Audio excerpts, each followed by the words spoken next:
ఎక్కడ జరిగింది తప్పు? పిఎస్సిలో జరిగిందా? మీ ప్రభుత్వంలో ఉన్న వాళ్ళు ఎవరైనా పెద్దలు ఈ కుంభకోణంలో భాగమైనారా? ఎట్లా వాల్యుయేషన్లో ఇంత పెద్ద ఎత్తున మిస్టేక్స్ జరిగినాయి? తప్పకుండా నిజం నిగ్గు తేలవలసిన అవసరం ఉన్నది. అందుకే ఒక జ్యుడిషియల్ కమిషన్ వేయాలని చెప్పి మేము డిమాండ్ చేస్తూ ఉన్నాం. జ్యుడిషియల్ కమిషన్ ఒక హైకోర్టు సిట్టింగ్ జడ్జి కానీ, సుప్రీంకోర్టు సిట్టింగ్ జడ్జి కానీ, లేదా రిటైర్డ్ న్యాయమూర్తి ద్వారా కానీ ఒక కమిషన్ వేయండి. ఎక్కడ లోటుపాట్లు జరిగినాయి, పిఎస్సిలో ఎక్కడ అవినీతి ఉన్నది, ప్రభుత్వంలో ఎక్కడ అవినీతి ఉన్నది, ఎవరు అమ్ముకున్నారు ఈ పోస్టులు, ఎక్కడ జరిగింది లోటుపాట్లు, తప్పకుండా బయటికి రావాలి. మళ్ళీ భవిష్యత్తులో కూడా ఇట్లాంటి జరగకూడదంటే, భయం ఉండాలంటే ఒక జ్యుడిషియల్ కమిషన్ ద్వారా ఎంక్వైరీ చేయించాలని చెప్పి కూడా మేము డిమాండ్ చేస్తూ ఉన్నాం.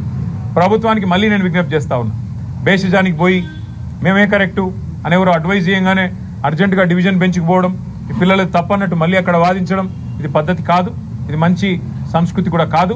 దయచేసి బేసిజానికి పోకండి. ఇంకొక మాట కూడా నేను ప్రభుత్వానికి డిమాండ్ చేస్తూ ఉన్నా.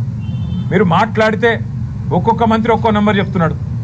ముఖ్యమంత్రి 60,000 ఉద్యోగాలు ఇచ్చినామంటాడు, లెజిస్లేటివ్ అఫేర్స్ మినిస్టర్ గారు 70,000 ఉద్యోగాలు ఇచ్చినా అంటాడు, బీసీ వెల్ఫేర్ మినిస్టర్ గారు 1,00,000 ఉద్యోగాలు ఇచ్చినామంటారు. అసలు మీ ప్రభుత్వంలోనే ఒకరికొకరికి ఏం జరుగుతుందో తెలియదు. అసలు అబద్ధం చెప్పినా అతికినట్టు ఉండాలా. మంత్రులు ఒకరేమో 1,00,000 అని, ఒకరేమో 70,000 అని, అట్లాగే మరొకరేమో ముఖ్యమంత్రి గారేమో 60,000 ఉద్యోగాలంటే ప్రజలు నవ్వుకుంటా ఉన్నారు. ఇచ్చిన ఉద్యోగాలకే మళ్ళీ తిరిగి నియామక పత్రాలు ఇస్తా ఉన్నారు. ఇంకా విచిత్రం అది, ఎప్పటి నుంచో విఆర్ఓలుగా పనిచేస్తున్న వాళ్ళని వాళ్ళకు జీపీఓ అని కొత్త పేరు పెట్టి వాళ్ళను మళ్ళీ ఒకసారి ఎల్బీ స్టేడియంలో మేమేదో ఉద్యోగాలు ఇస్తున్నామంటే నవ్విపోతురు కాక నాకేమి సిగ్గన్నట్టుగా ఈ ప్రభుత్వ వ్యవహారం ఉంది.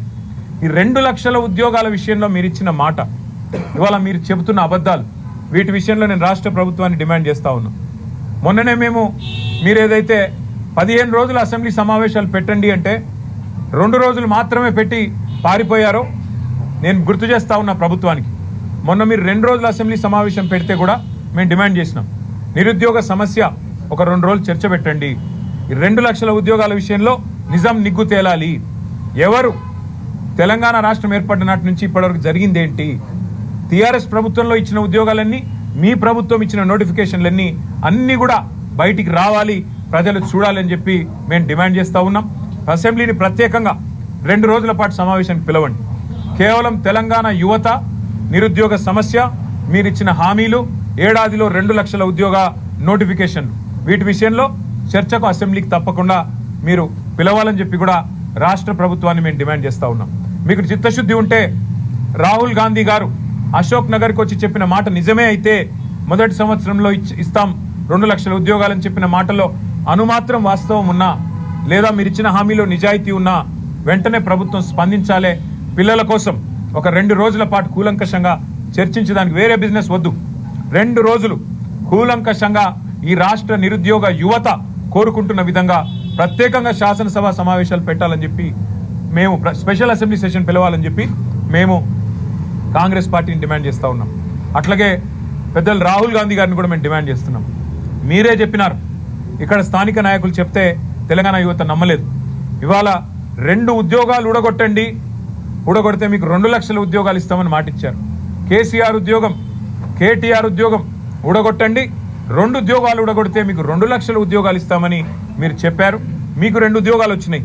రేవంత్ రెడ్డి గారికి 1 ఉద్యోగం వచ్చింది, రాహుల్ గాంధీ గారికి ఇంకో ఉద్యోగం వచ్చింది. మరి వాళ్ళ రాहुल गांधी गाరు నేను అడుగుతా ఉన్నా, आप भी गौर करिए, आज तेलंगाना की जो यहाँ की युवा है, जिनको आपने वादा किया था 2 लाख युवाओं को रोजगार देने का पहले ही साल में, आज करीब 22 महीना हो गया, दूसरे साल भी खत्म होने को आया आपके कांग्रेस गवर्नमेंट का। आज तक 6,000 से ज्यादा आप रोजगार नहीं दे पाए, गवर्नमेंट एम्प्लॉयमेंट नहीं दे पाए। ये सच है। राहुल जी, इलेक्शन के दौरान आना, वादा करना, फिर बाद में मुखर जाना, फिर बाद में कभी भी नहीं आना युवा से मिलने, ये राजनीति नहीं होती है। आपने जो वादा किया कि पहले ही साल 2 लाख युवाओं को रोजगार देंगे, सरकारी मुलाजमात में मौका देंगे, ये तो आपने किया नहीं, निभाया नहीं। कम से कम अभी जो 3 साल का वक्त है, इसमें आप कैसा इंसाफ करोगे, क्या करोगे? और जो हाल ही में आज हाईकोर्ट ने जो एक फैसला सुनाया, जिसको लेकर आज ग्रुप 1 री एग्जामिनेशन करने का एक मौका आपके पास है, वादा निभाने का एक मौका आपके पास है, कम से कम अब आप इंटरवीन होइए, आपके गवर्नमेंट से बात करिए, आपके चीफ मिनिस्टर से बात करिए, उनको आदेश दीजिए कि गवर्नमेंट को जो आदेश मिला हाईकोर्ट की तरफ से उसकी अमलावरी जल्द से जल्द करें। రాహుల్ గాంధీ గారిని మేము కోరుతున్నాం, మీరు వెంటనే ముఖ్యమంత్రి గారితో మాట్లాడండి. మీరు ఇచ్చిన 2 లక్షల ఉద్యోగాలనే మాట మోసపూరితమైన మాట అని ఇప్పటికే తెలంగాణ యువత అర్థం చేసుకున్నది. మీకు నిజంగా ఏమన్నా కొద్దిగా నిజాయితీ మిగిలి ఉన్నా వెంటనే ఈ గ్రూప్ 1 పరీక్ష విషయంలో చిత్తశుద్ధిగా రీ ఎగ్జామినేషన్ వెంటనే పెట్టే విధంగా మీరు ముఖ్యమంత్రి గారికి ఆదేశాలు ఇచ్చి మీరు మీ నిజాయితీని రుజువు చేసుకోవాలని చెప్పి కూడా కోరుతూ, మరి మా పార్టీ తరఫున మళ్ళొకసారి మా డిమాండ్లు పునరుద్ఘాటిస్తా ఉన్నాం. 1 రీ ఎగ్జామినేషన్ పెట్టాలి, వెంటనే ప్రభుత్వం ముందుకు రావాలి, బేసిజానికి పోవద్దు. నెంబర్ 1. రెండవది జ్యుడిషియల్ కమిషన్ ఒకటి వేయాలి. సిట్టింగ్ హైకోర్టు జడ్జి కానీ, సిట్టింగ్ సుప్రీంకోర్టు జడ్జి కానీ, లేదా రిటైర్డ్ న్యాయమూర్తి ద్వారా కానీ వెంటనే వారి ద్వారా ఈ పరీక్షలో ఎక్కడ ఎవరు సీట్లు అమ్ముకున్నారు, ఏ రకంగా ఈ అవకతవకలు జరిగినాయి బయటికి రావాలి. ఇందులో దోషులు ఎవరో దొరకాలి. కాంగ్రెస్ పెద్దలా లేకపోతే ఇంకా బయట ఎవరైనా బ్రోకర్లా బయటికి రావాలని చెప్పి కూడా బయటికి నిజం రావాలంటే జ్యుడిషియల్ కమిషన్ వేయండి. మూడవది మళ్ళీ డిమాండ్ చేస్తా ఉన్నాం, 2 లక్షల ఉద్యోగాల విషయంలో నిజాయితీ ఉంటే, ఈ ప్రభుత్వానికి చిత్తశుద్ధి ఉంటే స్పెషల్ అసెంబ్లీ సెషన్ పెట్టండి. రాష్ట్ర యువత తరఫున మేము డిమాండ్ చేస్తున్నాం. మేము సమగ్రమైన డేటాతో వస్తాము, పూర్తిగా ప్రిపేర్ అయ్యి వస్తాము. మీరు కూడా పూర్తిగా ప్రిపేర్ అయ్యి రండి. 2 రోజులు దీని మీద చర్చిద్దాం. 2 లక్షల ఉద్యోగాల కోసం 2 రోజులు పెద్ద విషయం కాదు. వెంటనే ముఖ్యమంత్రి గారు, స్పీకర్ గారు స్పందించి ప్రత్యేక అసెంబ్లీ సెషన్లు పెట్టి మరి వారి నిజాయితీని రుజువు చేసుకోవాలని చెప్పి తెలంగాణ యువత తరఫున నేను డిమాండ్ చేస్తూ, మరి ఇవాళ ఈ పోరాటం ఏదైతే పిల్లలు గెలిచారో వారికి హృదయపూర్వకంగా మా అభినందనలు. ఎందుకంటే ఈ పోరాటంలో ఏ రాజకీయ పార్టీ లేదు.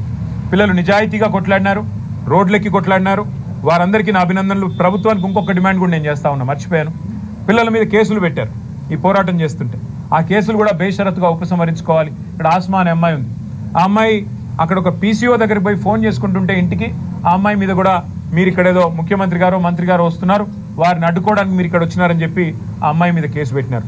ఇట్లా ఎంతో మంది పిల్లల మీద అశోక్ నగర్ లో ఆందోళన చేస్తుంటే తమకు న్యాయం కావాలని జీవో నంబర్ 29 విషయంలో, జీవో నంబర్ 46 విషయంలో, అట్లాగే గ్రూప్స్ విషయంలో, ఏదైతే జాబ్ క్యాలెండర్ విషయంలో ఆందోళన చేసిన పిల్లల మీద మరి మీరే చెప్తున్నారు ప్రజాపాలన అని.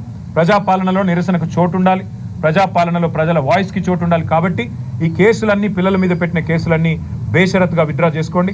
కావాలంటే కేసులు మా మీద పెట్టుకోండి, మాకు అభ్యంతరం లేదు. కానీ పిల్లల మీద వెంటనే కేసులు ఉపసంహరించాలని చెప్పి కూడా మా పార్టీ తరఫున డిమాండ్ చేస్తూ, మళ్ళీ ఒకసారి పత్రికా మిత్రులందరూ కూడా ఈ పోరాటంలో మీరు కూడా సహకరించారు పిల్లలకి. మీకు కూడా ప్రత్యేకంగా మీడియాకు కూడా హృదయపూర్వకంగా ధన్యవాదాలు, అభినందనలు. Thank you.